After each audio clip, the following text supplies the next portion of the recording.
keutamaan yang pentingnya ilmu agama.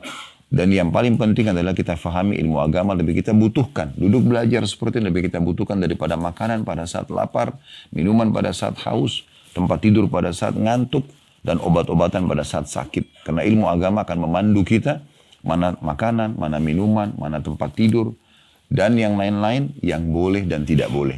Maka ilmu agama ini sangat dibutuhkan. Bahkan tidak ada hari bagi seorang muslim dan muslimah kecuali belajar ilmu agama.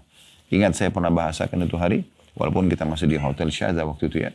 Kalau masih diingat di ruangan kita, bagaimana ilmu agama itu tidak akan datang sendiri. Dan tidak ada orang lahir dalam kondisi sudah pintar, harus belajar.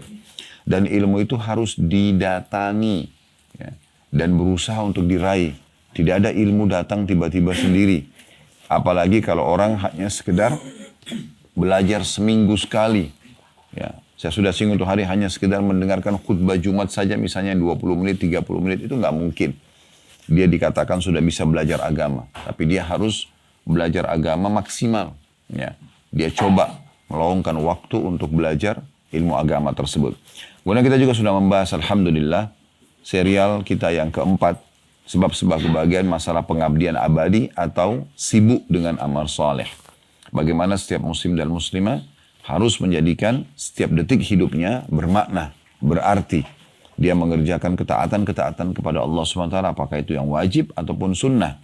Dan dia berusaha menjauhi apapun yang dilarang, baik itu haram, juga makruh. Dan ini penting sekali untuk dilakukan, karena memang tujuan kita ada di sini adalah untuk mengabdi kepada Allah SWT. Kita semua dari muka bumi ini memang untuk sujud kepada Allah. Untuk ibadah, berzikir, baca doa, membaca Al-Quran, umrah dan haji. Sibuk dari ibadah ke ibadah yang lainnya. Dan kalaupun ada yang kita ingin lowongkan, maka minimal sekali harus perbuatan tersebut mubah. Harus perbuatan tersebut mubah. Dan tidak boleh berlama-lama dalam hal mubah. Dia berlama-lama seperti tidur mubah. Kalau dia berlama-lama maka bisa menjadi hukum yang makruh. Bahkan bisa saja menjadi sesuatu yang haram kalau dia meninggalkan kewajiban-kewajiban yang Allah bebankan. Seperti sengaja tidur di waktu sholat misalnya. Sehingga sholat kalau dari waktunya maka ini menjadi haram bagi dia. Kemudian juga kita sudah menjelaskan Alhamdulillah sebab-sebab kebahagiaan serial kelima, kemarin tepatnya, tentang masalah peka akan nikmat Allah. Yaitu banyak bersyukur kepada Allah. Dan sudah kita berikan contoh kemarin, bagaimana hal-hal yang dibenci oleh manusia pun ternyata bagian daripada nikmat Allah Subhanahu wa ta'ala. Masih ingat kemarin masalah lapar, masalah haus, capek, sakit. Semua itu di mata sebagian besar manusia yang tidak masuk iman dalam hatinya. Mereka menganggap itu adalah sebuah ujian. Ya, tidak ada yang mau lapar, tidak ada yang mau haus. Padahal sebenarnya dengan lapar dan haus jadi nikmat dia makan dan minum. Jadi dengan capek dia nikmat tidur. Gitu kan. Dengan dia sakit dia tahu nikmatnya kesehatan. Maka semua ini dengan hikmah Allah Subhanahu wa ta'ala terjadi. Maka kita harus peka memahami nikmat-nikmat Allah Subhanahu wa ta'ala. Ini sebab kebahagiaan yang luar biasa. Karena kita selalu jeli melihat setiap hal yang kecil pun selalu kita syukuri. Dan ini ya penting sekali dalam hidup setiap muslim agar dia bisa meraih kebahagiaan. Dalam bersyukur kepada Allah, kita dianjurkan agar melihat orang yang di bawah kita. Agar melihat orang yang di bawah kita. Setiap kali ada nikmat, lihat orang di bawah. Jangan lihat orang yang di atas kita. Karena kita tidak akan bersyukur kalau melihat orang yang lebih daripada kita. Tapi lihat selalu orang yang di bawah kita. Kalau kita diberi karunia satu anak, lihat orang yang belum punya anak misalnya. Jangan lihat orang yang punya sekian anak. Kalau kita punya rumah kecil tipe 36, jangan lihat orang yang punya rumah yang lebih besar tipe 60 misalnya. Tapi kita harus lihat orang yang mungkin belum punya rumah. Dan seterusnya. Ya, kita harus melihat nikmat-nikmat Allah ya yang besar, atau kita lihat nikmat Allah dengan membesarkannya di dalam pandangan kita. Ini juga sudah panjang lebar kita jelaskan, dan insya Allah pada kesempatan ini kita akan masuk sebab-sebab kebahagiaan yang keenam, masalah menerima takdir Allah atau sabar. Nah, kalau kemarin teman-teman sekalian kita sempat membahas tentang masalah syukur, maka pada hari ini saya mendatangkan sayap kedua dalam kehidupan. Jadi kalau syukur itu sayap pertama, kalau sayap sebelahnya itu adalah sabar. Dalam kehidupan kita, dua sayap ini harus sama. Harus seimbang. Tidak bisa teman-teman sekalian di saat nikmat ada kita bersyukur, ada cobaan kita keluh kesah. Itu nggak sama, nggak balance dia. Begitu juga ada orang pada saat dia lagi miskin, dia lagi susah, dia sabar, tapi begitu dibukain rezeki dia malah tidak syukur. Makanya juga tidak balance. Ini harus dua hal bersamaan dia. baru perjalanan kehidupan kita ini lancar. Maka ini saya bahasakan sayap seperti ibaratnya sayap pesawat, karena memang ini seperti itu keadaannya. Ya, seperti itu keadaannya. Baik, kemarin saya sempat singgung, kalau kita sedang diberikan nikmat, maka kita melihat orang yang di bawah kita. Ya, orang diberikan motor, jangan lihat orang yang punya mobil, tapi lihat orang punya masih pakai sepeda. Orang yang diberikan mobil misalnya tahun 2020, jangan lihat orang yang punya mobil 2023. Tapi dia lihat orang yang masih pakai motor misalnya. Terus begitu, kita lihat orang yang lebih di bawah kita supaya kita selalu bersyukur. Nah sekarang, kalau bersabar ini sebaliknya. Setiap ada ujian datang, kita lihat orang yang di atas kita.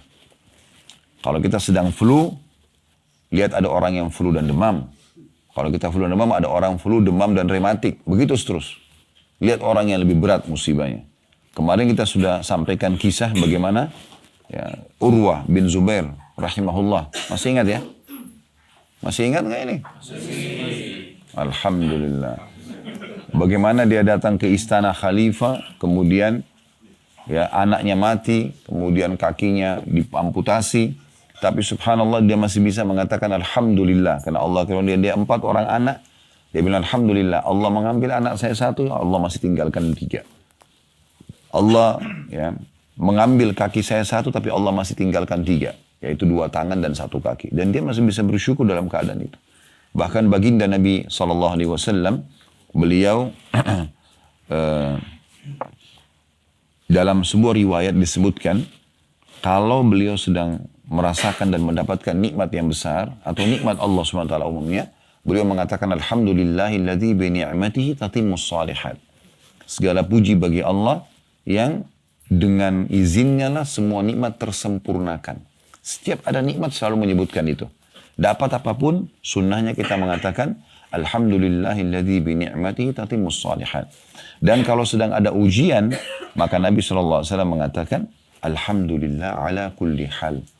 Segala puji bagi Allah dalam setiap keadaan. Jadi dalam keadaan musibah pun, ujian pun, beliau mengatakan Alhamdulillah ala kulli hal.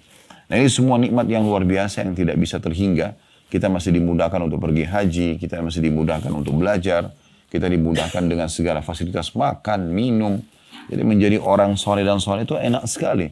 Kita menikmati dunia ini bukan tidak menikmati. Kita boleh makan, boleh minum, boleh pakai pakaian, boleh bekerja, boleh kejar titel tertinggi. Boleh kejar prestasi terbaik di dunia ini. Yang penting 5 huruf halal. Dan jauhi 5 huruf yang lain haram. Selesai. Islam tidak pernah batasi. Itu nikmat yang melimpah luar biasa. Seperti sekarang kita haji. Bukankah ini nikmat besar? Betul kita keluarin biaya. Tapi kita menikmati. Ada hotel bintang 5. Ada fasilitas segala macam. Ya, makanan, minuman. Dan kita tinggal menyembah Allah SWT. Selama haji kita beribadah. Dan setelah itu meninggal. Kalau orang meninggal pun. Sudah kita sebutkan di manasik. Orang kalau meninggal sementara dia sedang beribadah haji ya, ataupun berihram, kalau dia haji ya, maka kalau dia meninggal dicatatkan baginya pahala haji sampai hari kiamat. Masih ingat di mana sih kita sampaikan hadis sahih itu kan? Itu juga dengan orang yang meninggal dalam kondisi dia berjihad, orang dia berumrah, dia lagi berumrah lalu dia meninggal, maka dia dicatatkan baginya pahala umrah sampai hari kiamat, bukan 1-2 kali umrah, tapi sampai hari kiamat. Siapa meninggal dalam keadaan dia berperang, maka juga dicatatkan baginya pahala jihad itu sampai hari kiamat. Ini nikmat-nikmat yang luar biasa yang tidak bisa terhingga. Selanjutnya kita panjatkan salam hormat kita kepada Nabi besar Muhammad sallallahu alaihi wa ala alihi wa sahbihi wasallam sebagaimana telah Allah perintahkan kepada kita. Dan bahkan Allah subhanahu wa ta'ala menjadikan salawat ini adalah zikir yang paling afdal setelah la ilaha illallah. Serta juga memberikan balasan yang sangat besar bagi orang yang selalu membacakan salawat kepada Nabi alaihi salatu wassalam. Nah, setiap nama beliau disebut, maka kita harus memuji, ya, menyebutkan salam hormat kita kepada beliau, sallallahu alaihi wasallam. Dan ini dibalas 1 kali salam dengan 10 kali rahmat Allah subhanahu wa ta'ala. Baik teman-teman sekalian, kita akan masuk ke bahasan kita tentang masalah penerimaan terhadap takdir atau sabar. Kita akan mulai dulu dengan masalah penting untuk difahami.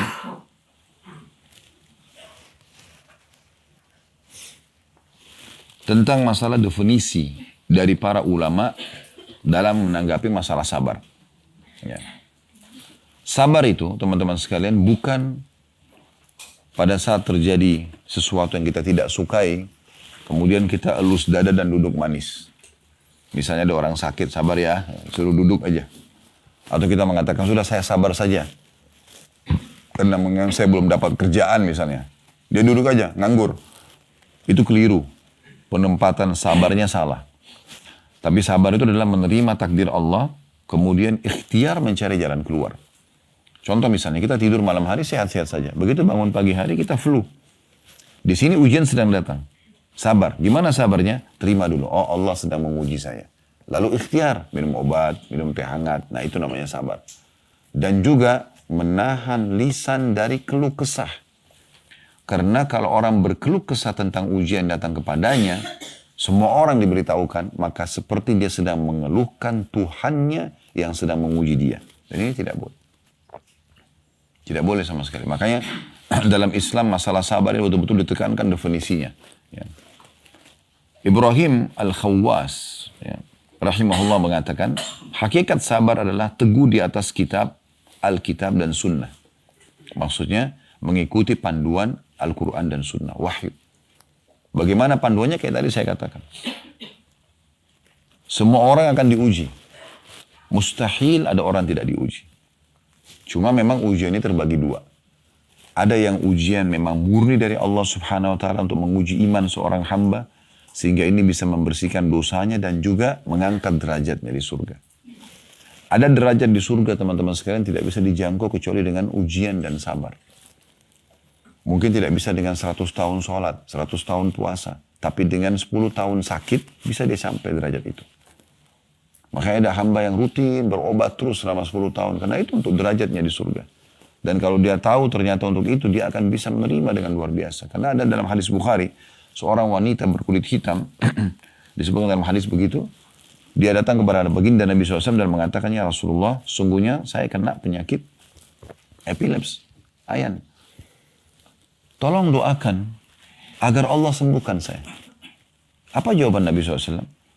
Kalau kau mau, saya bisa doakan. Detik ini saya doakan sembuh. Langsung seketika, karena mujizat. Tapi kalau kamu bersabar, maksudnya terima dulu ini sebagai ujian dari Allah, sambil kamu ikhtiar. Tetap berobat, ya. Maka bagimu surga. Maka kata wanita tersebut, kalau gitu saya sabar ya Rasulullah. Karena dia punya keimanan, langsung dia terima itu. Tapi ya Rasulullah, kalau begitu, minimal saya kalau sedang kambuh, sering tersingkap aurat saya. Doakan agar jangan aurat saya tersingkap. Maka Nabi SAW pun mendoakan dia. Jadi ini luar biasa nih. Ya. Bagaimana Islam datang mengajarkan seperti itu. Kemudian juga pada saat Atta rahimahullah, seorang ulama tabi'in yang ada di Mekah sini, pernah ditanya tentang sabar itu apa. Beliau mengatakan sabar adalah menyikapi musibah dengan adab dan cara yang santun dan baik. Maknanya jangan dengan marah-marah, jangan dengan mengharik diri sendiri, sibuk menyalahkan orang-orang sana sini, nggak ada gunanya. Ada ujian yang kedua disebabkan karena perbuatan kita, sehingga Allah datangkan sebagai peringatan. Ya. Dan umumnya ini biasanya apa yang kita lakukan pada orang terjadi pada kita. Nah, kita pernah gibah orang, jangan heran satu waktu kita digibah. Kita pernah pukul orang, kita akan dipukul juga. Itu biasa. Kita pernah menipu orang, kita akan ditipu. Kama tadinu tudan. Ya. Sebagaimana kau berperilaku, maka akan seperti itu. Dan ada banyak riwayat menyebutkan tentang masalah ini dari baginda Nabi SAW. Ya. Bagaimana kalau seseorang itu menilai atau menyalahkan atau apalah tentang orang lain, ya, yang sejenisnya, maka dia tidak akan meninggal kecuali akan menimpahnya. Oleh karena itu teman-teman sekalian hati-hati. Jangan sibuk mengolok-olok orang, ya, menilai kesalahan orang. Bukan tugas kita itu. Kalau ada kesalahan dari orang, tugas kita atau kekeliruan, maka tugas kita adalah menasihati, memandu dia, berbagi agar dia bisa, ya, menemukan solusinya. Ya. Jadi kita bisa seperti itu. Kemudian kita bersyukur kepada Allah Subhanahu wa Ta'ala karena sedang tidak menimpa kita. Sebagaimana Nabi SAW bersabda, siapa yang melihat satu kekurangan atau ujian pada seseorang yang tidak menimpa dirinya, maka hendaklah dia mengucapkan alhamdulillahilladzi afani mimma btala bihi. Segala puji bagi Allah yang telah menyelamatkan aku atas apa yang diujikan kepada orang ini. Wa faddalani ala katsirin mimma khalaqa tafdila. Dan telah mendahulukan aku dengan kelebihan yang banyak dibandingkan makhluk-makhluknya yang lain. Itu yang kita dianjurkan. Jangan malah kesalahan orang, kekeliruan orang, atau kekurangan orang kita jadikan sebagai bahan olokan. Nah, bisa kembali kepada hadis tadi, kalau kita jadikan seperti itu, satu waktu pasti akan menimpa kita juga. Jadi harus hati-hati. Nah, dalam istilah agama kita ini sering kami sampaikan di pengajian ada istilah syamata. Syamata itu menganggap remeh.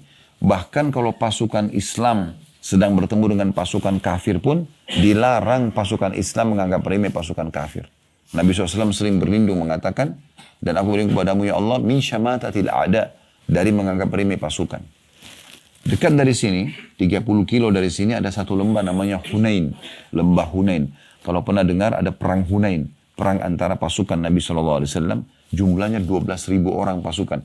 Belum pernah umat Islam punya pasukan sebesar itu pada saat itu. 10.000 masuk tembus kota Mekah. Lalu ada setelah menang, ada 2.000 mu'allaf masuk Islam. Gabung dengan pasukan Nabi SAW. Dari 12.000. Mereka pergi menuju ke lembah Hunain untuk menghadapi satu suku besar namanya Hawazim. Setelah Quraisy takluk, Hawazim ini juga harus ditaklukkan karena mereka mau menyerang Madinah pada saat itu. Bertemulah pasukan muslimin dengan pasukan Hawazim ini di lembah Hunain. Lembah yang sangat terjal ke bawah gitu. Maka pada saat itu, beberapa sahabat berkata begini. Kalau jumlah kita seperti ini, maksudnya 12.000, nggak akan dikalahkan. Begitu aja ngomongnya. Kalau jumlah kita seperti ini, kita tidak akan dikalahkan. Dengan itu Allah uji umat Islam kalah di awal peperangan. Coba dibaca kalau mau tahu tentang sebab kekalahan di perang Hunain di awal peperangan, itu karena itu. Ya. Itu luar biasa, mereka punya pasukan perang yang sangat kuat, tapi karena menganggap remeh musuh, maka sudah cukup Allah SWT datangkan ujian. Ini antara pasukan muslim sama pasukan kafir. Coba bayangin. Sampai 12.000 itu kocar kacir, ada yang lari ke Madinah, ada yang lari pulang ke Mekah. Yang tinggal di sekeliling Nabi SAW itu hanya antara 100 sampai 300, beberapa buku-buku sejarah berseri pendapat. Hanya itu saja. Yang bertahan melawan musuh jumlahnya mereka, kalau tidak salah jumlah musuh itu sekitar 10 ribuan orang. Tapi akhirnya dengan kesabaran, Allah SWT berikan kemenangan kepada Nabi-Nya SAW. Jadi ini contoh. Makanya Umar bin Khattab berkata radhiyallahu anhu, saya khawatir kalau ada seorang wanita yang hamil, perutnya besar. Lalu saya mengatakan, ya, perutnya besar ya, Allah membuat perutku pun membesar. Jadi nggak boleh sama sekali. Kalau ada kekurangan pada diri orang, kita alhamdulillah, engkau tidak ujikan padaku ya Allah. Gitu. Ya. Dia butuh masukan, dia butuh nasihat, dia butuh saran, berikan. Tapi kita bersyukur karena kita tidak diuji. Jangan malah temannya cadel, dicontoh-contohin, gitu kan, diolok-olok. Ya, ada banyak orang begitu ya, sehingga ini akhirnya akan menimpa dirinya sendiri. Jadi ini harus hati-hati. Oleh karena itu kita harus betul-betul menanggapi semua ujian datang dengan melihat nih. Kalau kita merasa kita nggak melakukan kesalahan kepada Allah, berarti dia murni ujian yang Allah datangkan untuk pengampunan dosa kita yang lalu-lalu atau peninggian derajat kita. Kalau ada sesuatu yang pernah kita lakukan, berarti itu sebabnya. Ini hukumannya. Ya, ini hukumannya. Makanya ada banyak ikhwah dan akhwat kita yang sudah hijrah. Kemudian mereka mengatakan, kenapa Ustaz ya setelah hijrah saya ternyata masih ada ini dan itu. Ya. Pikirannya itu orang kalau sudah hijrah, sudah dekat dengan Allah berarti tidak ada ujiannya. Keliru ini. Justru ujian akan datang. Ya, ujian akan datang. Datang kalau dia memang tidak melakukan dosa, berarti Allah ingin segera melipat gandakan banyak pahala dia, pembersihan dosa dia, peninggian derajat yang dia tidak bisa jangkau memang. Karena terlalu banyak waktu yang dia buang-buang dan lalaikan sebelum dia berhijrah. Atau kalau memang sebelum dia hijrah pernah dia sakitin orang lain. Nah saat ini datang pembersihannya. Bahkan termasuk rahmat Allah subhanahu wa ta'ala kalau Allah datangkan hukuman di dunia sebelum akhirat. Itu termasuk rahmat Allah subhanahu wa ta'ala. Kalau Allah sayang dengan seorang hamba, Allah akan bersihkan hukuman dia, hukuman dia di dunia sebelum di akhirat. Dan kita perlu tahu, manusia-manusia terbaik pun di muka bumi ini, itu diuji oleh Allah Subhanahu wa taala. Tidak ada yang tidak diuji. Tidak ada yang tidak diuji. Coba kita lihat surah Al-An'am, surah nomor 6, kalau bisa buka aplikasi Al-Qur'annya di handphone, ayatnya 34. Para nabi-nabi pun diuji. Jadi bukan mereka karena nabi orang terdekat dengan Allah lalu tidak diuji. Oh, diuji semuanya. Tapi ujian-ujian ini ya, ada yang karena memang Allah murni menguji mereka, ada yang memang ada yang melakukan kesalahan lalu Allah SWT berikan peringatan supaya berhenti dari kesalahan tersebut. Dalam surah Al-An'am ayat 34 Allah berfirman, saya bacakan, walaqad kudzibat rusulun min qablika fasabaru ala ma kudzibu wa udzu hatta atahum nasruna wa la mubaddila li kalimatillah wa laqad ja'aka min naba'il mursalin. Ini Allah SWT kokohkan hati nabinya Muhammad SAW dengan ayat ini. Karena Nabi SAW diuji sama Allah SWT. 13 tahun fase dakwah di kota Mekah yang kita sekarang ada, kita bisa rasakan ketentraman seperti ini. Pembangunan renovasi masjid haram luar biasa. Kita bisa tawaf, kita bisa sa'i, kita bisa ibadah. Ini tidak terjadi di awal Islam. 13 tahun awal Nabi SAW menyampaikan agama di sini, itu luar biasa ujiannya, luar biasa. Beliau adalah tokoh Quraisy. Siapa yang tidak kenal beliau sampai diberikan julukan As-Sadiqul Amin. As-Sadiq itu orang yang jujur, Al-Amin yang sangat terpercaya. Waktu pernah terjadi di Mekah, Hajar Aswad. Di masa itu mereka mau renovasi Ka'bah, kemudian setelah renovasi mereka mau letakkan Hajar Aswad. Nah, peletakan Hajar Aswad dianggap satu kemuliaan. Suku-suku Quraisy bersaing, siapa yang meletakkan nih? Nah, ada satu suku Quraisy yang menyembeli domba, lalu darahnya dituang di satu bejana, lalu mereka semua laki-lakinya celupin tangan supaya ke darah itu, lalu mengangkat, lalu mengatakan, kalau ada yang meletakkan Hajar Aswad selain kami, terjadi pertumpahan darah. Maka suku yang lain lakukan hal yang sama, sembeli domba, taruh lagi darah di bejana, semua celupin tangan, kalau ada yang letakkan Hajar Aswad selain kami, terjadi pertumpahan darah. Hampir semua satu Mekah ini perang pada saat itu. Luar biasa gitu keadaannya. Sudah mereka semua hanusin pedang, sudah mau saling perang satu sama lain. Pokoknya berebut, siapa yang meletakkan Hajar Aswad, karena ini dianggap satu kemuliaan, akan dikenang sepanjang masa. Gitu. Akhirnya ada satu orang tua bijaksana dari mereka mengatakan begini saja. Ini kalau dibiarkan terjadi peperangan nih, pertumpahan darah. Dan Quraisy akan habis, nggak ada lagi keturunan Quraisy nanti. Kalau kalian mau dengar saran saya, maka saya menyarankan agar siapa yang pertama masuk dari pintu Bani Syaibah, ada pintu gerbangnya kota Mekah itu namanya pintu Bani Syaibah. Kita jadikan dia sebagai ya, penentu keputusan. Apa yang ditentukan kita terima. Maka akhirnya semua sepakat, baiklah kalau gitu. Jadi ribuan orang pada saat itu, puluhan ribu penduduk Mekah, matanya semua nyorot ke pintu Bani Syaibah. Dan yang masuk adalah Nabi Muhammad SAW. Pada saat beliau masuk, serentak semua puluhan ribu orang ini mengatakan, As-Sadiqul Amin, As-Sadiqul Amin radina. Orang yang terjujur dan terpercaya, dua kali diulangi sama mereka, serentak itu. Orang yang jujur dan terpercaya, kami sudah ridho.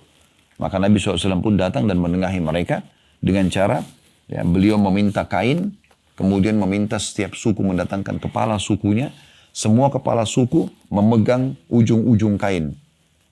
Semua, jadi semua kepala suku mewakili sukunya, dan beliau sendiri SAW yang meletakkan batu itu di atas kain tersebut, lalu disuruh jalan ke dekat Ka'bah, lalu Nabi SAW yang letakkan Hajar Aswad itu. Nah, ini kejadian besar di Mekah ini, karena mereka semua mengakui tentang kejujuran Nabi SAW. Tapi apa yang terjadi? Pada saat Nabi SAW mengatakan, aku adalah utusan Allah. Begitu beliau diperintahkan oleh Allah SWT untuk menyampaikan wahyu, beliau naik ke sebuah bukit, di dekat Safa dan Marwah, sekitar situ dulu ada bukit. Ya. Bukit ini untuk menyampaikan iklan informasi. Nabi SAW naik di situ.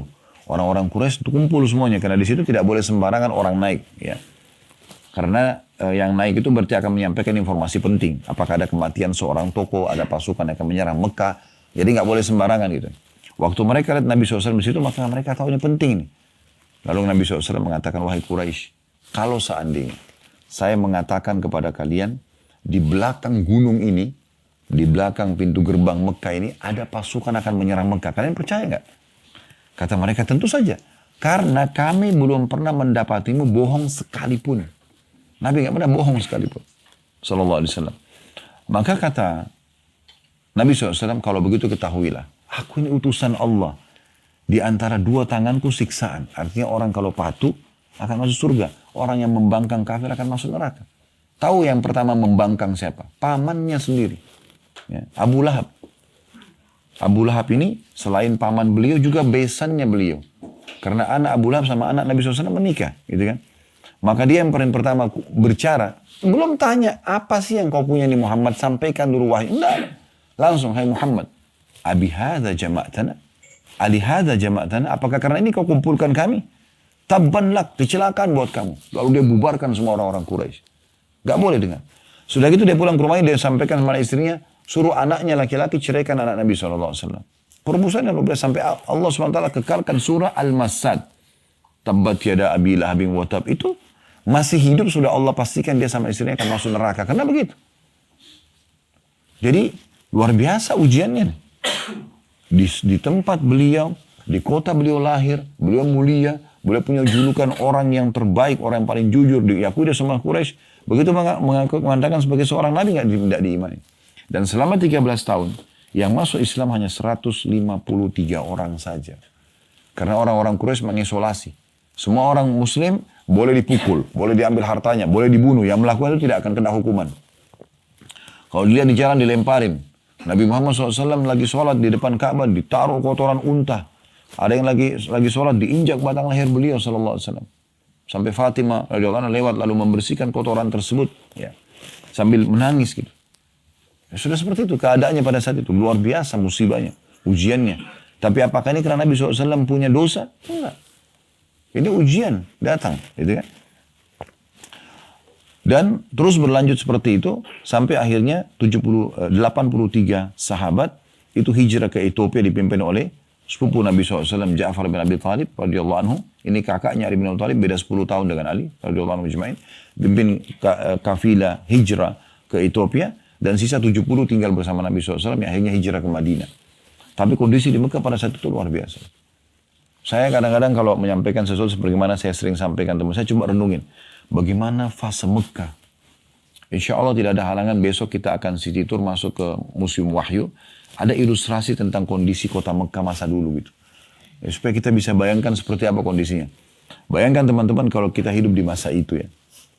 Di masa sekarang saja Quran sudah sempurna. Sudah banyak terjemahan bahkan dalam hampir semua bahasa. Banyak ulama-ulama dan dai menyampaikan firman Allah, sabda Nabi SAW. Sejarah Nabi dinukil di sana sini.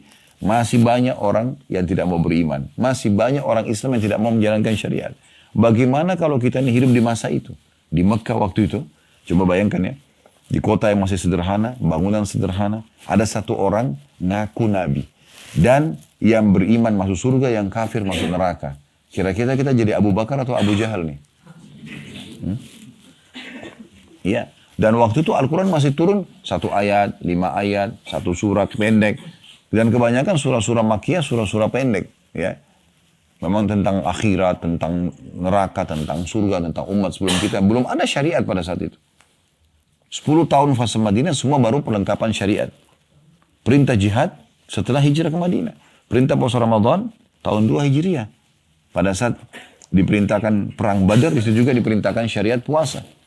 Salat pun Isra Mi'raj terjadi di tahun ke-11 dari masa kenabian. 13 tahun masa kenabian di Mekah. Tahun ke-11 baru ada perintah salat. Ya. Jadi belum ada syariat. Semua itu peringatan agar mereka meninggalkan kesyirikan dan segala macam itu. Ini ujian yang luar biasa. Jadi Nabi SAW diuji. Dan bukan karena beliau buat dosa. Tapi memang karena ujian datang dari Allah SWT. Bisa nggak begitu awal Nabi SAW dinobatkan jadi Nabi, Allah tundukkan semua hati Quraisy? Oh bisa sekali. Sangat bisa, gitu kan? Tapi Allah memang mau menceritakan dan menyampaikan kepada kita kalau ada ujian-ujian datang. Dan itu tujuannya untuk meninggikan derajat kita di surga, untuk pembersihan dosa-dosa, kalaupun ada dosa misalnya. Dan memang Allah Subhanahu Wa Taala bukan cuma menguji baginda Nabi SAW, tapi rasul-rasul sebelumnya. Makanya waktu ujian-ujian datang kepada Nabi SAW dan berat bagi beliau. Sampai beliau pada saat sudah ditolak terus di Mekah, disakitin terus, dikatakan penyihir, penyamun. Wah, pemisah antara suami istri, banyak julukan-julukan dikasih kepada Nabi SAW. Beliau sudah tidak tahu harus bagaimana lagi. Kemudian beliau keluar ke kota Taif, yang insya Allah kita akan pergi besok. Beliau keluar ke sana, jalan kaki kita nanti besok naik bus. Kalau naik bus sampai ke ujung gunung, itu bisa satu sampai 1,5 jam. Ya. Tapi nanti kan kita besok jalan mungkin sekitar 40 kilo aja, atau setengah jalan lah ya. Nanti kita akan naik kereta gantung untuk sampai ke atas. Itu lebih cepat.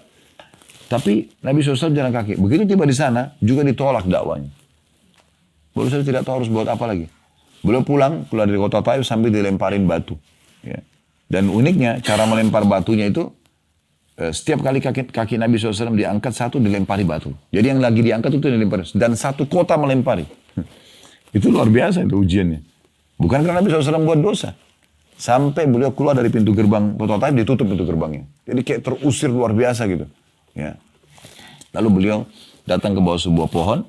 Kemudian beliau berkata, sallallahu alaihi wasallam, ya Allah, kemana engkau arahkan hidupku? Jadi Nabi sudah tidak tahu harus buat apa. Ya. Di Mekah ditolak, di Taif ditolak. Mau kemana lagi? Nggak tahu. Karena waktu itu tidak ada pesawat kayak kita sekarang, ada mobil yang bisa pergi jalan-jalan jauh berdakwah. Tidak bisa. Orang terbatas dengan kaki saja atau dengan kuda atau unta. Jaraknya juga tidak jauh. Kemana ya Allah engkau arahkan masa depanku? Apakah ke musuh yang akan memerangiku? Ya, atau ke masa depan yang belum jelas. Tapi ya Allah, kalau seandainya engkau tidak murkah dengan aku, artinya engkau tidak nilai ini sebagai sebuah kekurangan, engkau tetap menilai sebuah pengorbanan, maka aku tidak peduli. Karena begitu, maksudnya aku akan tetap melalui ini. Gitu kan? Maka pada satu Jibril AS turun lalu mengatakan, hai Muhammad, sesungguhnya aku diutus oleh Tuhanmu Allah, dan bersamaku sekarang malaikat khusus yang memegang semua gunung di muka bumi ini. Tapi tidak disebutkan namanya. Cuma beliau mengatakan begitu. Ada malaikat khusus memegang semua gunung di muka bumi ini. Gunung semua ini di tangan dia. Kalau engkau mau, perintahkan saja dia. Agar ya dia menyatukan antara dua gunung, dua kota ini. Mekah sama Taif ini dua-dua gunungnya dihancurin. Habis sejarahnya kota ini. Dan dakwamu akan tersebar. Atau kamu bersabar ini atas ujian ini. Artinya ini sabar saya katakan tadi ya. Terima dulu ini ujian dari Allah, tapi sambil ikhtiar aja terus. Nanti Allah akan berikan solusinya di waktu yang sudah tepat. Maka juga dakwamu akan menyebar. Tapi Nabi SAW dengan lapang dada dalam kondisi beliau berdarah-darah kakinya. Sudah ditolak sana sini. Karena Allah berikan berita gembira ini, beliau mengatakan, saya akan bersabar. Semoga dari keturunan mereka keluar orang yang beriman kepada Allah. Subhanallah, keluar lahir dari Abu Jahal, orang yang paling benci Nabi Muhammad SAW dikenal dengan Fir'aun umat ini. Kemarin kita sebutkan namanya siapa? Ikrimah bin Abi Jahal radhiyallahu anhu. Orang yang luar biasa dalam imannya sampai mati syahid. Dari Al-Walid, ya, keluar Khalid bin Walid. Al-Walid ini benci sekali dengan Islam sampai meninggal dalam keadaan kafir. Ya. Banyak sekali. Dari Umayyah bin Khalaf, lahir Safwan. Safwan juga tadinya kufur kepada Allah. Beriman juga di saat pembebasan kota Mekah. Wahsy yang membunuh Hamzah di perang Badr, di perang Uhud, juga masuk Islam dalam kota Mekah. Gitu. Dari kota Taif sendiri keluar penghafal hadis yang paling banyak. Ada yang tahu siapa dari laki-laki? Abu Hurairah. Namanya dia Abdurrahman ibn Sakhr radhiyallahu anhu. Ya. Ini dari kota Taif, dari suku Daus, suku aslinya kota Taif yang tadinya juga menolak dakwah. Subhanallah, doa Nabi SAW diterima. Dan akhirnya dua kota ini sekarang menjadi kota yang masyhur, kota yang Islam, ya, yang makmur, Masya Allah. Ini sebuah perjuangan yang luar biasa. Itu karena ujian dari Allah SWT. Kalau Nabi saja begini, maka kita juga begitu. Lebih pantas untuk diuji gitu kan. Nah, untuk menguatkan hati Nabi SAW, Allah menurunkan firman-Nya dalam surah Al-An'am surah 34 tadi. Saya bacakan kembali, ya, atau terjemahan langsung karena sudah baca ayat tadi ya. Dan sungguhnya telah didustakan pula rasul-rasul sebelum kamu, hai Muhammad. Akan tetapi mereka sabar terhadap pendustaan dan penganiayaan yang dilakukan terhadap mereka. Disuruh sabar, ya. Sampai datang pertolongan Allah kepada mereka, tidak seorang pun. Jadi di sini perlu digarisbawahi kata para ulama, Allah mengatakan sampai datang pertolongan kepada mereka. Artinya akan datang pertolongan bila orang itu sabar, gitu ya. Tidak ada seorang ada seorang pun yang dapat merubah kalimat-kalimat atau janji-janji Allah, dan sungguhnya telah datang kepadamu sebagian dari berita rasul-rasul itu. Maksudnya, setelah sampai kepadamu berita ini, hai Muhammad, maka pastikan, ya, engkau juga harus bersabar sebagaimana mereka bersabar. Daqqaq, Ad-Daqqaq rahimahullah, nama seseorang ya, Ad-Daqqaq rahimahullah berkata, hakikat dari sabar yaitu tidak memprotes sesuatu yang sudah ditetapkan dalam takdir. Adapun menampakkan musibah yang menimpa selama bukan untuk berkeluh kesah kepada makhluk, maka hal itu tidak meniadakan kesabaran. Maksudnya, kalau kita lagi sakit lalu kita konsultasi pada dokter, itu bukan tidak sabar. Itu salah satu bahan ikhtiar. Yang penting kita terima dulu, oh Allah lagi uji saya dengan sakit nih, kita terima dulu. Dan kita menikmati proses ujian itu sebagaimana kita nikmati kalau nikmat sedang ada. Ya.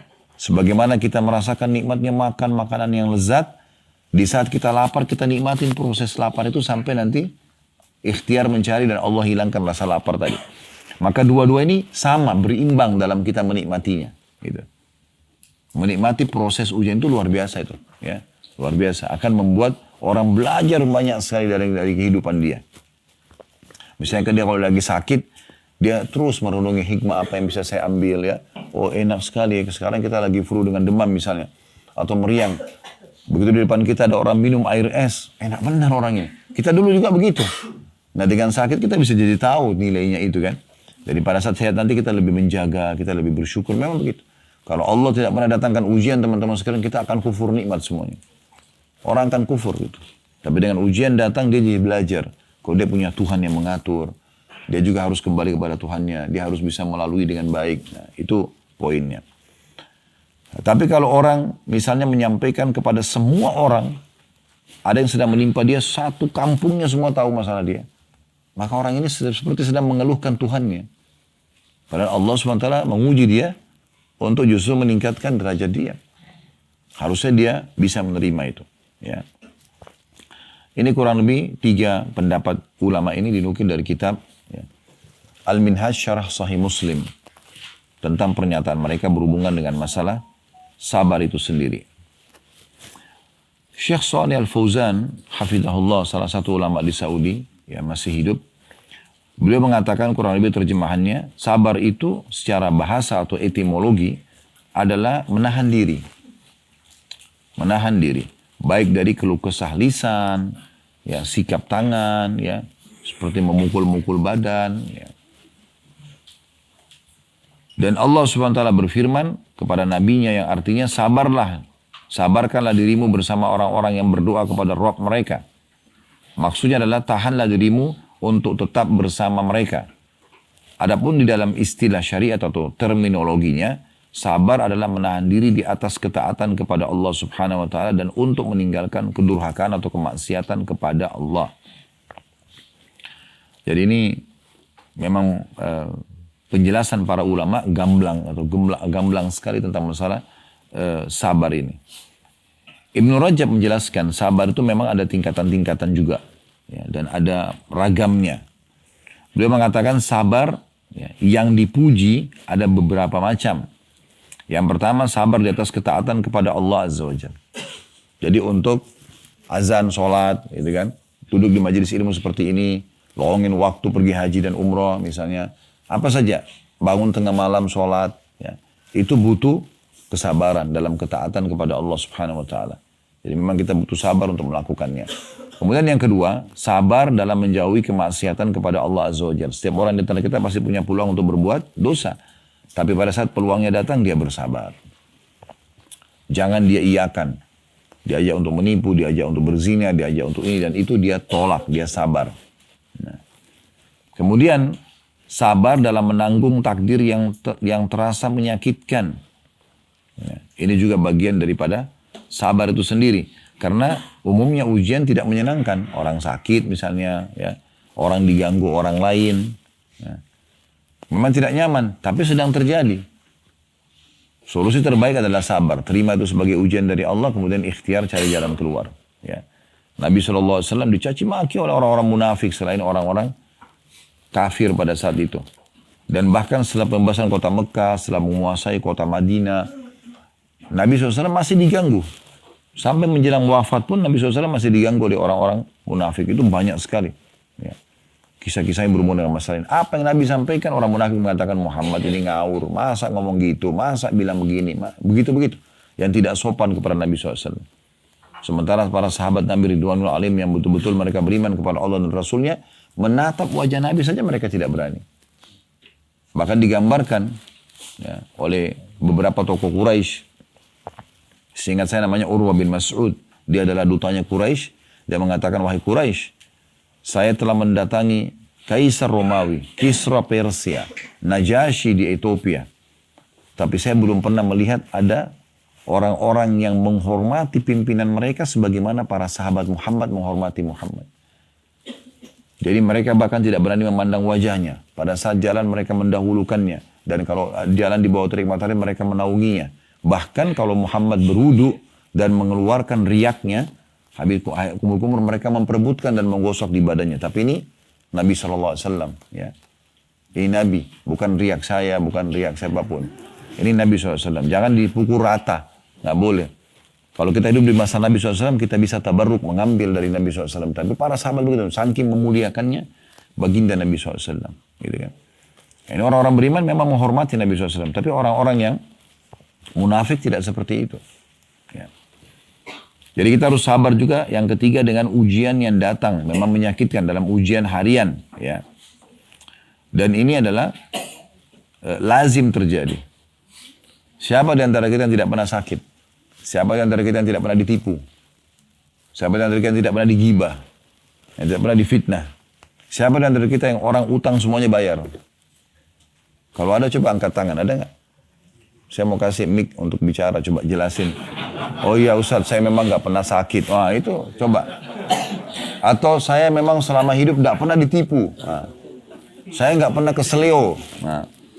Saya nggak pernah difitnah. Coba. Siapa di antara kita yang melalui rumah tangganya terus nggak pernah cekcok? Ada? Ada, Masya Allah. Mana? Coba. Iya. Ternyata ada saja. Dan itu terjadi pada Nabi SAW. Ya. Tapi pada saat sedang datang, kita jadikan sebagai bahan kita langsung gini, lihat. Oh ujian ini ternyata saya kayaknya nggak buat salah nih. Oh berarti murni ujian dari Allah. Udah sabarin aja, terima. Berarti ini peninggian derajat nih. Setiap ujian ini, di ujung jalannya ada satu hadiah besar. Tapi prosesnya sabar. Kalau selama perjalanan keluh kesah terus tidak ada manfaat. Apa kata Umar radhiyallahu anhu? Dia tidak akan dapat bonus itu. Kata Umar, orang dalam menghadapi ujian terbagi. Ada orang yang dia bisa menerima itu sebagai putusan dari Allah Subhanahu wa taala. Maka yang dia dapatkan adalah dia mendapatkan pahala. Dia mudah dalam melalui prosesnya dan dia akan dapat jalan keluarnya. Sekarang kita lagi sakit. Oh Allah lagi uji saya. Udah, dia tenang aja. Dapat pahala. Karena menerima sebagaimana Allah kasih dia kesehatan, Allah kasih dia sakit. Sebagaimana Allah kasih dia masa muda, Allah kasih dia masa tua. Ya, begitu terus ada ujian ini kan berpasang-pasangan. Maka dapat pahala. Yang kedua dia mudah melaluinya. Orang kalau tahu ini lagi diuji, ya sudah nikmati aja prosesnya. Toh pahala berjalan. Dan pasti menemukan solusinya. Atau yang kedua, orang nggak bisa terima. Dia dapat dosa kena protes keputusan Tuhannya. Dia sulit melaluinya. Karena semua keluh kesah. Dan tidak menemukan jalan keluarnya. Dia tidak ada opsi lain. Gitu kan? Ibnu Hajar berkata, rahimahullah, sesungguhnya Allah memiliki hak untuk diibadai oleh hamba di saat tertimpa musibah. Sebagaimana ketika dia mendapatkan kenikmatan. Jadi, kalau kita sedang sehat, kita sedang melimpah nikmat luar biasa, kita harus pakai itu dalam ketaatan. Sebagaimana kita jelaskan kemarin di syukur. Tidak pantas seorang hamba yang diberikan harta, diberikan kesehatan, kekuatan, dipakai dalam dosa. Tidak pantas. Karena ini lagi diberikan fasilitas gitu kan. Maksudnya dipakai pada ketaatan. Nah beliau mengatakan, begitu juga pada saat ujian datang. Di situ ada nilai ibadahnya sendiri. Yaitu dengan bersabar, menerima ini. Oh Allah lagi uji saya. Ya. Ibarat kita kalau mau naik kelas, kita diuji di sekolah, di kampus misalnya. Maka ujian ini kan untuk naik level nih. Nah orang kalau menerima itu sudah ujian, saya belajar, saya paksain diri, nikmatin prosesnya. Nah dia dapat nilainya. Tapi kalau dia tidak mau, kalau saya nggak mau ujian deh, udah tidak lulus. Contohnya gitu. Dan beliau mengatakan, maka sabar adalah kewajiban yang selalu melekat kepadanya. Dia tidak boleh keluar darinya untuk selama-lamanya. Sabar merupakan penyebab untuk meraih segala kesempurnaan. Syekh As-Sa'di, rahimahullah, seorang ulama di Saudi ini, tapi sudah lama meninggal beliau. Ratusan tahun yang lalu. Beliau ahli tafsir dan juga ahli akidah mengatakan, Adapun sabar dalam menjalankan ketaatan kepada Allah dan sabar dalam menjauhi kemaksiatan kepadanya, maka hal itu sudah jelas bagi setiap orang bahwasanya keduanya merupakan bagian daripada keimanan. Bahkan kedua hal tersebut merupakan pokok dan cabang daripada keimanan.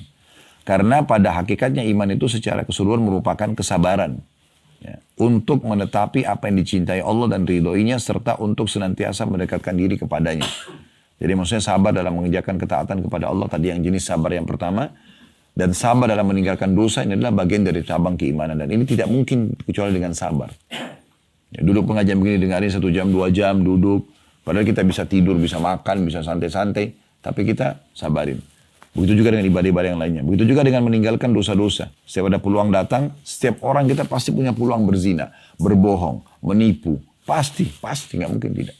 Dan terlintas dalam hidup kita. Tapi bagaimana kita bersabar pada saat itu. Kemudian juga ya, beliau mengatakan, demikian pula sabar dalam menjauhi hal-hal yang diharamkan oleh Allah. Dan juga karena sungguhnya agama ini berporos pada 3 pokok utama, membenarkan berita dari Allah dan Rasulnya, menjalankan perintah Allah dan Rasulnya, dan juga menjauhi larangan-larangan keduanya. Nah, ini penyampaian ulama tentang masalah sabar itu sendiri. Ya. Sabar juga ini, teman-teman sekalian, akan mendatangkan kebahagiaan dalam jiwa. Sadar atau tidak disadari. Karena kalau lagi ada ujian, ada kan mungkin Bapak Ibu pernah alami keadaan di mana kita nggak tahu harus buat apa lagi. Untuk di satu titik kita tidak harus buat apa lagi. Solusinya nggak ketemu, kita sudah konsentrasi ini tidak bisa ketemu. Ya. Maka di saat itu, tidak ada solusi kecuali sabar. Tetap berkeluh kesah, dia gelisah. Tapi kalau dia bersabar, oh ini Allah lagi uji saya. Sudah. Dia kembalikan kepada Allah, dia wudu, dia sholat. Maka pada saat itu dia akan mendapatkan ketenangan. Itu solusi yang terbaik. Ya. Dan Umar bin Khattab mengatakan, kami berhasil ya, memperoleh penghidupan terbaik kami dan melalui sabar. Ini diriwayatkan oleh Imam Bukhari, riwayat ini.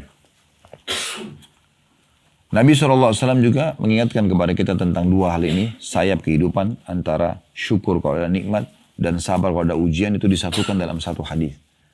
Yang masyhur kata Nabi SAW, ajaban di amri mu'min, sungguh mengagumkan perkaranya orang-orang beriman. Ya. Inna kulla amra'u khair, karena semua perkara hidupnya baik. Ya. Wala yakunu dzalika illa lil mu'min, itu tidak dimiliki kecuali orang-orang beriman saja. In asabahu sarra syakar, kalau diberikan nikmat dia bersyukur. Wa in asabahu dharra fakana khairan lahu, itu baik bagi dia. Kalau diberikan nikmat, dia bersyukur. Dia nikmati dan dia bersyukur. Alhamdulillah, dia nikmati makanan, minuman, pakaian, biologis halal dan segala macam. Lalu dia bersyukur. Ya. Itu baik buat dia. Wa inna asaba dharra sabar, fakana khairan lah. Dan kalau dia diberikan ujian, maka dia bersabar. Dan itu lebih baik buat dia. Hadis riwayat Imam Muslim. Abdullah bin Mas'ud mengatakan, sabar adalah separuh keimanan. Sabar adalah separuh dari keimanan. Dinukil oleh Abu Nuaim dalam kitab Al-Hilyah dan Al-Baihaqi dalam kitab Az-Zuhud. Ali bin Abi Thalib berkata radhiyallahu anhu, sabar bagikan keimanan. Sabar bagi keimanan bagikan atau laksana kepala dalam tubuh. Apabila kesabaran telah lenyap, maka lenyap pula lah keimanan. Ini statement Ali dalam sekali ya. Sabar itu ya, bagi keimanan seseorang laksana kepala dari tubuh. Maka kalau kepala sudah hilang, tidak ada lagi kehidupan. Lenyaplah ya. Apabila kesabaran telah lenyap, maka lenyap pula lah keimanan itu. Disebutkan oleh Ibnu Abi Syaibah dalam kitab Musannaf beliau. Dalam riwayat lain, diriwayatkan oleh Imam Muslim, Rasulullah SAW bersabda dari potongan hadis, dan sabar itu adalah cahaya, namun dia panas. Cahaya yang panas. Maksudnya, memang dia berat, tapi dia adalah cahaya kehidupan. Sabar itu. Dia solusi ya, dari kehidupan itu sendiri. Ibnu Qayyim mengatakan, fitnah syubhat bisa ditepis dengan keyakinan. Tahu syubhatnya? Hal-hal yang samar. Gak jelas dalam agama. Halal gak ya? Nah, itu bisa dihilangkan dengan keyakinan. Karena Nabi SAW sudah mengatakan halal jelas, haram jelas. Di antaranya ada hal yang samar-samar. Siapa yang menyelamatkan diri dari hal yang samar-samar, ini gak jelas hukumnya, udah saya gak mau kerjain. Maka dia telah menyelamatkan kehormatan diri dan agamanya. Dan sampai menjerumuskan dirinya pada yang samar-samar, dia terrumuskan dirinya pada yang haram. Betul yang kita cuma ada halal atau haram. Halal jelas, yang haram jelas. Yang ragu-ragu masuk ke dalam yang haram. Maka kata beliau, fitnah syubhat, nggak jelas nih, bisa ditepis dengan keyakinan. Sedangkan fitnah syahwat, ingin selalu berbuat dosa, dapat ditepis dengan bersabar. Oleh karena itulah Allah yang Maha Suci menjadikan kepemimpinan dalam agama tergantung pada kedua perkara ini. Sebagaimana Allah berfirman yang artinya, dan kami menjadikan di antara mereka para pemimpin yang memberikan petunjuk dengan perintah kami, ketika mereka bisa bersabar dan senantiasa meyakini ayat-ayat kami. Jadi ini luar biasa penyampaian-penyampaian para ulama berhubungan dengan masalah ini. Begitu juga dengan tadi ini kalau sifatnya ujian yang datang karena Allah ingin mengangkat derajat kita untuk membersihkan dosa. Tidak ada sebab. Kita tidak menemukan sebab. Nah kalau ada musibah yang datang dan itu adalah sebab, karena sebab perbuatan dosa kita, maka ini biasanya Allah SWT ilhamkan dalam hati setiap hamba. Kita jadi tahu, oh saya mungkin karena buat ini kemarin. Ya. Dan semua dosa adalah awal musibah. Semua dosa. Kalau kita sudah mulai injakkan kaki kita di dosa, pastikan musibah akan datang. Disebabkan karena dosa itu. Makin besar kita buat dosa, maka makin besar ujiannya ke depan. Itu pasti udah. Oleh karena itu jangan coba-coba. Tidak usah coba-coba. Amal soleh itu dipelajari untuk diamalkan. Dosa dipelajari untuk dijauhi. Nggak usah coba. Babi haram, saya coba dulu rasanya gimana. Nggak usah. Zina haram, saya mau coba dulu misalnya. Nggak perlu.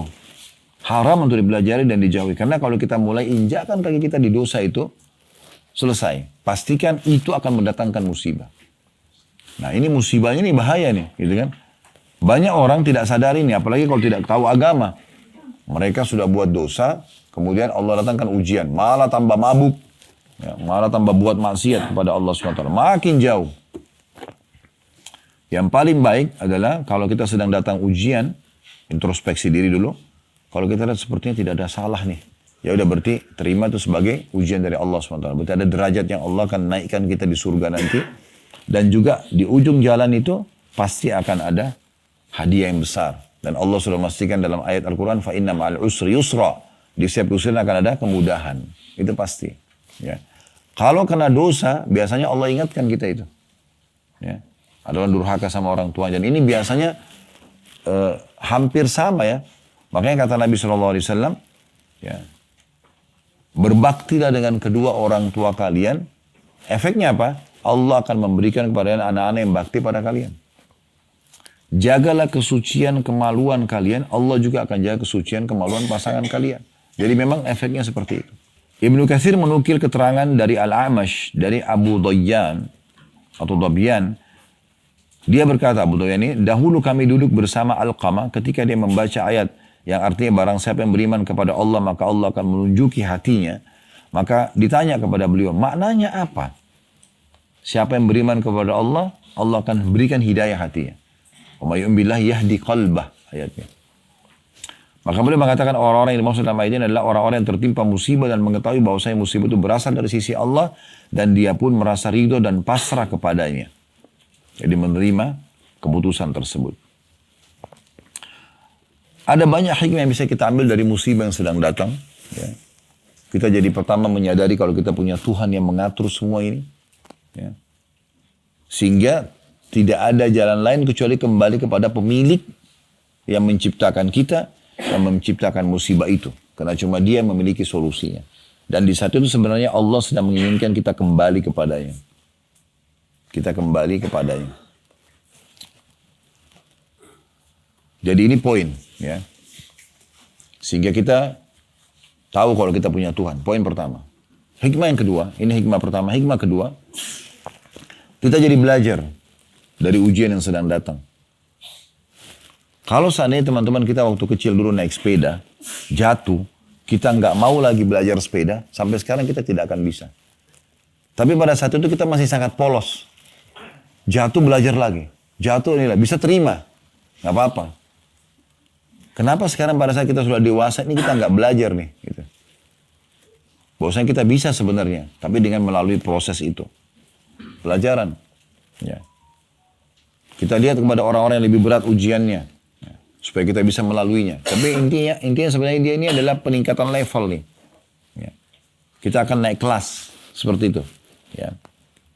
Kalau sekali kita pernah kena satu ujian, kita jadi banyak ilmu di situ.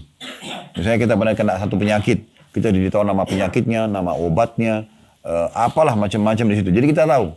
Sekali lagi ada orang kena hal yang seperti ini, kita jadi tahu, oh ke dokter sana aja, obat ini aja. Kita jadi punya ilmu. Padahal sebenarnya kita tidak punya ilmu seperti itu. Orang kalau bangkrut di satu usaha misalnya, sebagai satu ujian, dia kan jadi coba cari solusinya, apa masalahnya, apa ini, cari, coba akhirnya berhasil lagi naik. Maka dengan ini dia jadi punya pengalaman hidup. Dia tidak akan terjerumus lagi dengan kesalahan yang sama. Dan juga kalau ada orang yang kena musibah yang sama, dia bisa kasih solusinya. Ya seperti itu terus-terusnya. Ya. Jadi banyak sekali pelajaran yang bisa kita ambil dari masalah ini. Kemudian yang ketiga, besarnya pahala yang akan dipanen dengan musibah tersebut. Ya. Bahkan Allah subhanahu wa ta'ala berfirman dalam Al-Quran, innama yuwaffas sabiruna ajrum bighairi hisab. Ketahuilah orang-orang sabar itu akan menerima pahala tanpa ada hitungan lagi. Dalam sebuah riwayat yang sangat luar biasa, kata Nabi SAW, nanti orang-orang yang banyak, yang sedikit ujiannya di dunia. Ujiannya sedikit dia. Semua orang diuji, tapi ada yang sedikit. Melihat orang-orang yang banyak ujiannya di dunia, orang yang lahir dalam keadaan miskin, susah hidupnya, segala macam, itu nanti hari kiamat dikasih pahala melimpah orang-orang yang banyak ujiannya ini. Maka orang yang sedikit ujiannya, melihat nikmat yang besar Allah kasih hanya karena sakit, hanya karena diganggu orang, hanya karena keseleo, hanya karena mungkin rumahnya biasa, gubuk. Maka karena dibalas sama Allah dengan pahala yang besar, maka orang-orang yang sedikit ujiannya berharap, kata Nabi SAW, dikembalikan ke dunia untuk digunting-gunting kulit mereka. Itu kan sakit sekali kan. Tapi mereka berharap kembali dunia supaya digunting-gunting kulitnya, supaya mereka mendapatkan pahala seperti orang-orang itu. Jadi memang ada teman-teman pahala yang tidak bisa kita jangkau kecuali dengan ujian tersebut. Ini hikmah-hikmah Allah yang luar biasa di balik semua. Dan begitulah agama Islam, ya, mendatangkan keterangan kepada kita. Nah, saya tutup dengan teman-teman sekalian, kalau ada orang yang datang ujian pada dia dan bisa bersabar, pastikan itu pembersihan dosanya. Itu luar biasa. Itu. Mungkin tidak cukup dengan istighfar. Dalam sebuah riwayat kata Nabi SAW, ada dosa-dosa yang tidak cukup dengan istighfar. Tapi Allah akan ujikan penyakit kepada hamba tersebut, dengannya bersih dosa-dosanya. Pernah ada seorang sahabiat Nabi perempuan, beliau lagi demam. Nabi SAW kebetulan menjenguknya, lalu menanyakan, ada apa denganmu? Dia bilang, ya Rasulullah, demam, semoga Allah tidak berkahi. Karena dia merasa demam mengganggu dia. Kata Nabi SAW, jangan kau caci maki demam itu. Karena demam itu menggugurkan dosa, sebagaimana ya, pohon menggugurkan daun-daunnya. Jadi gugur dosa-dosa itu. Dan bukan cuma kita, para nabi-nabi pun. Nabi Muhammad SAW demam, sakit. Sampai pada sahabat masuk ke dalam kamar beliau, waktu Jumat lagi sakit, pegang di atas selimut beliau, demamnya sampai tembus panasnya. Lalu kata sahabat itu, ya Rasulullah, Anda benar-benar ditimpa demam yang luar biasa nih. Belum pernah kami lihat demam seperti ini. Kata Nabi SAW, iya, aku diujikan 2 kali lipat dari yang diujikan kepada kalian. Jadi kalau kita 40 mungkin teman-teman dokter sudah tahu, kalau 40, itu sudah masuk dirawat kan ya. Beliau berarti 80 itu, bagaimana panasnya itu. Jadi ujiannya berat. Lalu kata sahabatnya, ya Rasulullah, apakah itu berarti Anda diberikan juga double pahala? Kata Nabi SAW, iya, tentu saja. Lalu orang ini mengatakan, siapa orang yang paling berat ujiannya ya Rasulullah? Kata Nabi SAW, para nabi-nabi. Nabi-nabi. Nabi ini harusnya kan yang paling selamat dari ujian gitu. Tapi mereka justru yang paling banyak ujiannya. Sampai kata Nabi SAW, siapa yang ditimpa musibah, ingat musibahku. Maka pasti akan meringankan musibah dia. Orang yang terhormat di Mekah, tadi sudah kita kasih ceritanya, ya, malah ditolak sama kaumnya sendiri, malah pamannya sendiri yang memusuhinya. Ya. Itu di perang Uhud, nanti akan kita ceritakan insya Allah di lokasi Uhud kita di Madinah, yang memegang bendera, ya, 10 orang pegang bendera Quraisy itu semua dari suku Abiddar, dari keluarganya Nabi sendiri, yang membenci Nabi SAW. Jadi untuk menunjukkan memang kebencian mereka kepada agama Islam ini. Bagaimana orang tidak sakit yang dia dakwai keluarganya sendiri nolak gitu. Padahal kebenaran, kebaikan. Agama Allah ini kan semua baik ya. Jujur, amanah, tanggung jawab, bakti sama orang tua, jenguk orang sakit, bersedekah. Apa yang tidak baiknya gitu.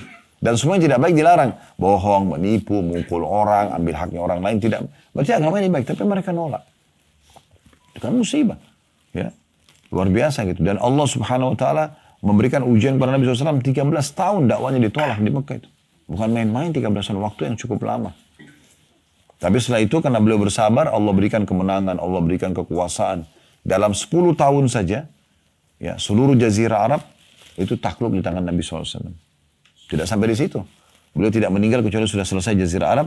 Di masa Abu Bakar yang saya ceritakan kemarin dari 11 sampai 13 Hijriah, itu juga fitnah jazirah Arab sudah selesai, nabi-nabi palsu. Di masa Umar bin Khattab 13 sampai 23 Hijriah, itu ekspansi Islam. Setengah dunia dikuasai umat Islam. Dan terus saja Islam menyebar dari kesabaran Nabi SAW ini sampai kepada kita semua. Nah ini satu hal yang luar biasa itu. Siapa di antara kita teman-teman sekalian yang bisa mengalahkan musibah Nabi SAW? Allah karunia beliau 7 orang anak. 4 perempuan, 3 laki-laki. Tahu nggak? Kalau ke-6 anaknya meninggal di masa hidup beliau.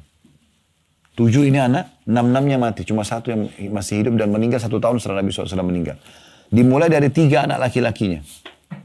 Kita tahu anak laki-laki biasa lebih diharapkan karena dia bawa nasab dan segala macam. Tapi Qasim, karena beliau punya julukan Abul Qasim. Wafat masih kecil. Baru lahir sudah meninggal.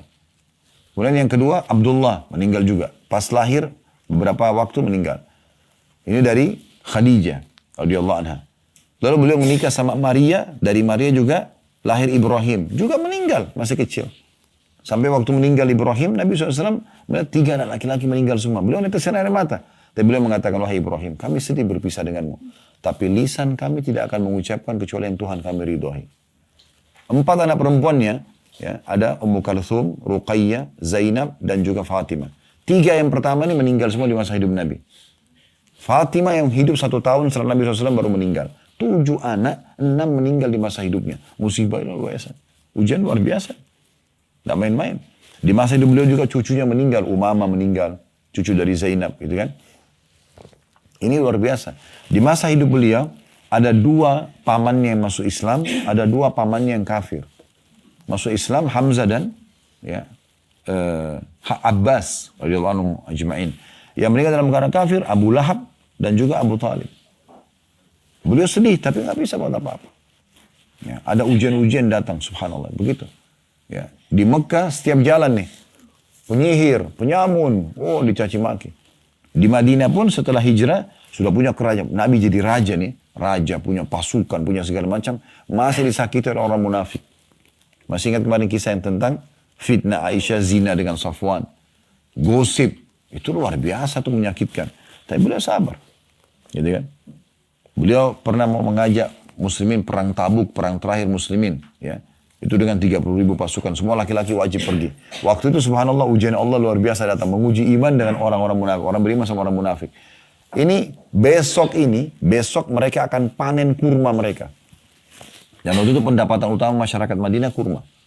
Besok akan panen, hari ini Nabi suruh jalan berperang. Semua orang beriman pergi. Segelintir orang yang punya udur mereka pamit sama Nabi. Ada 3 orang yang tidak punya udur, akhirnya turunlah dijelaskan dalam surah At-Taubah. Di antaranya Ka'ab bin Malik dan teman-temannya yang memang tidak sempat pergi dan akhirnya mereka mohon ampun kepada Allah, Allah maafkan. Tapi cuma 3 orang, selebihnya ribuan orang pergi semua. Orang-orang mukmin yang pergi. Mereka anggap itu adalah ajakan lebih indah berjihad jalan Allah, ya mati syahid daripada panen kurma. Tapi orang munafik bilang apa? Muhammad ini kenapa suruh-suruh orang perang di musim panas? Waktu itu musim panas. Dan besok kita mau panen. Kenapa nggak tunda berapa hari lagi? Kenapa harus sekarang? Ya. Maka Allah turunkan firman-Nya, katakan kepada mereka orang munafik, sungguh neraka jahanam lebih panas daripada apa yang mereka rasakan ini. Maka itu ujian dan banyak sekali ujian yang lain ya. Banyak sekali ujian yang lain yang Nabi SAW merasakan. Di perang Uhud itu gigi beliau pecah. Ya, pelipis beliau berdarah, pipi beliau sempat tertusuk dengan topi besinya sallallahu alaihi wasallam. Ya. Di perang Khaybar, kelingking beliau kena anak panah Yahudi, kemudian beliau kena racunnya, makanan orang Yahudi. Banyak ujian datang. Pada saat itu Allah SWT janjikan pasti akan menang Khaybar. Seperti itulah. Ya. Nabi SAW mengatakan apabila Allah menghendaki